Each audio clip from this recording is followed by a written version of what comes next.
And the question on a lot of people's minds, a question that has been on my mind, was Bob Saget murdered? Ladies and gentlemen, Bob Saget. Bob Saget was an absolute staple on network television in the late 80s and 90s. From Full House, just wait till you see how I get down and get funky with my bad self, to America's Funniest Home Videos.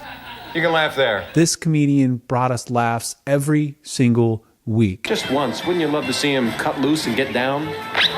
This man was an integral part of my childhood, I know exactly how you feel. as I'm sure he was to a lot of people. Many of his friends remember him as one of the nicest guys in Hollywood. Bob was the sweetest. He was the sweetest man. His fans may remember him as their surrogate clean freak TV dad. Grease, grime, slime, sludge. And others might remember him as the dirty stand-up comic that he was.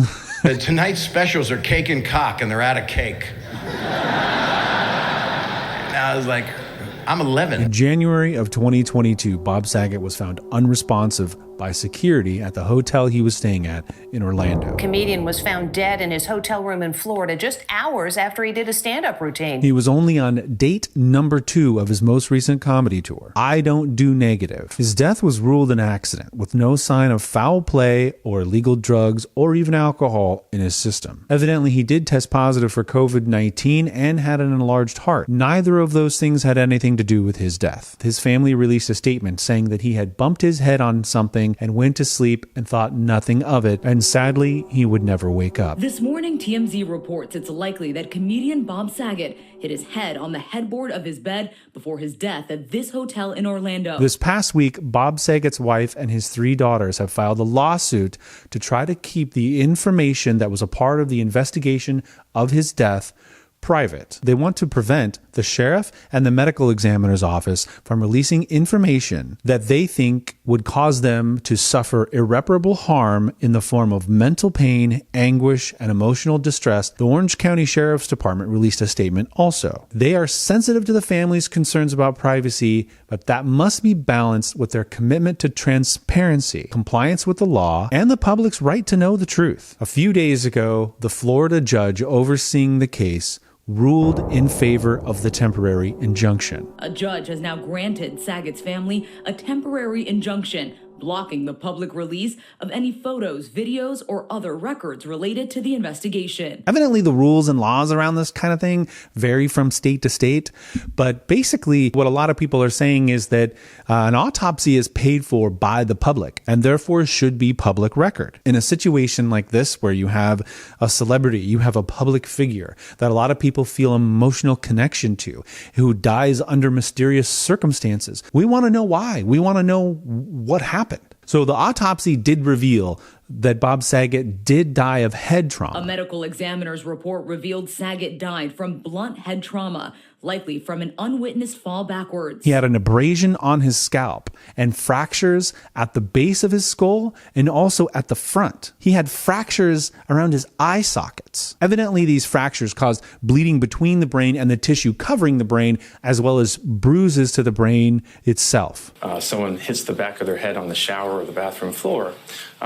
These injuries described in detail in the autopsy report seem to go beyond that. How does somebody die of a skull fracture by just falling over? And I think the autopsy report does raise a number of questions about the nature and extent of the injuries. That a lot of medical experts this week are questioning the thoroughness of the investigation. This is where some of the medical professionals begin to speculate about what could have caused the actual injuries. Dr. Gavin Britz, the head of neurosurgery at Houston Methodist, said that the severe fractures that he suffered to his skull are on par with getting hit with a baseball bat or falling 20 or 30 feet in the air. Dr. Sanjay Gupta told CNN that it was more in line with falling down a flight of stairs, like hitting your head multiple times as you tumble down the stairs, or being in a car accident without a seatbelt on.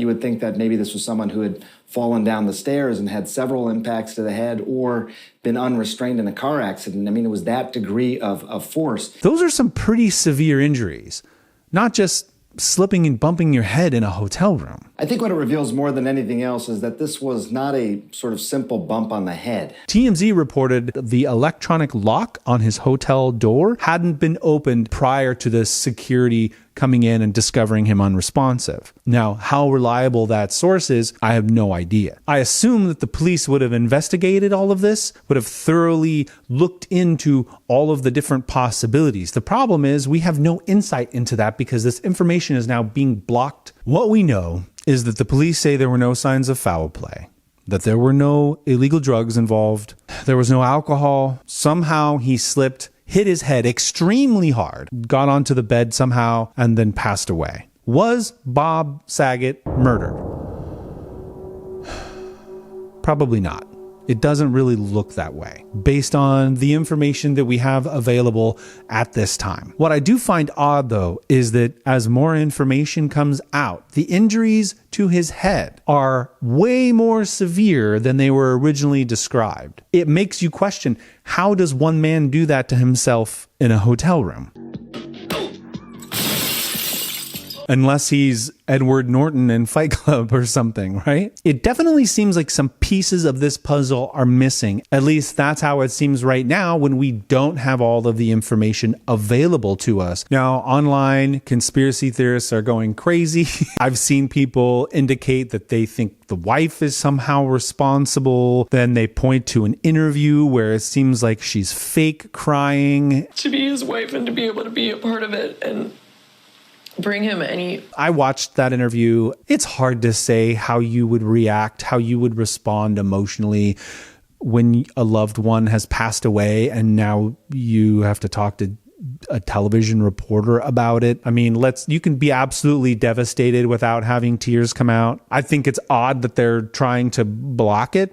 Does that mean that they're culpable? I'm no prosecutor, but that seems like a stretch to me. So then the question is, why is the family trying to block the release of information from this investigation? At first glance, it seems extremely shady. Why would you not want this information out in the public? As it turns out, there's lots of reasons. There may definitely be things that the family is trying to hide, but that doesn't necessarily mean that they're guilty of something. There's personal text messages, personal voicemails, pictures, things like that the family might not want released to the public. Personal messages shared between those people. There could be something that makes them look bad that they don't want released, and there could also be something that makes Bob Saget look bad, might otherwise taint his public image that they might not want released. I'm not saying that's the case, but it's a possibility. I'm not a lawyer or even a legal expert or anything. I think the thing for me personally, this is a weird way for someone to die. We want to know what happened to him. Now, I understand the need for some privacy. This is his family, his wife. These are his daughters. They really knew him. We didn't. It's never easy when a loved one passes away and you have to process the fact that you're never going to be able to talk to them or see them again. But when anyone dies, whether they're a public figure or not, under mysterious circumstances, we want answers to those questions. We want to know what the hell happened, how he fell and how he injured his head. We may never have definitive answers. Did he fall on the pavement outside of the hotel and then still manage to stumble back to the hotel room? Or was it just in the bathroom and hitting your head on the tub or the toilet or something like that? Did he get into a fight with somebody? Was he attacked or something outside? There could be a ton of things that we haven't even thought of that might have happened that contributed to this situation, and we may never have any definitive answer or any closure on. I know it's kind of a somber, sad way to end this video. I hope that we can all find solace in the joy that Bob Saget brought to all of our lives. The things that he created and left for us here, we can still continue to enjoy. This temporary injunction is just that, temporary. The judge is going to decide what can and can't be released, but we may get some more answers and just at least be able to bring ourselves some closure. So what do you guys think happened? What are your theories? And what did Bob Saget mean to you? Thank you all for being here. I appreciate you. I appreciate that you're watching, and I'll talk to you soon. Bye-bye.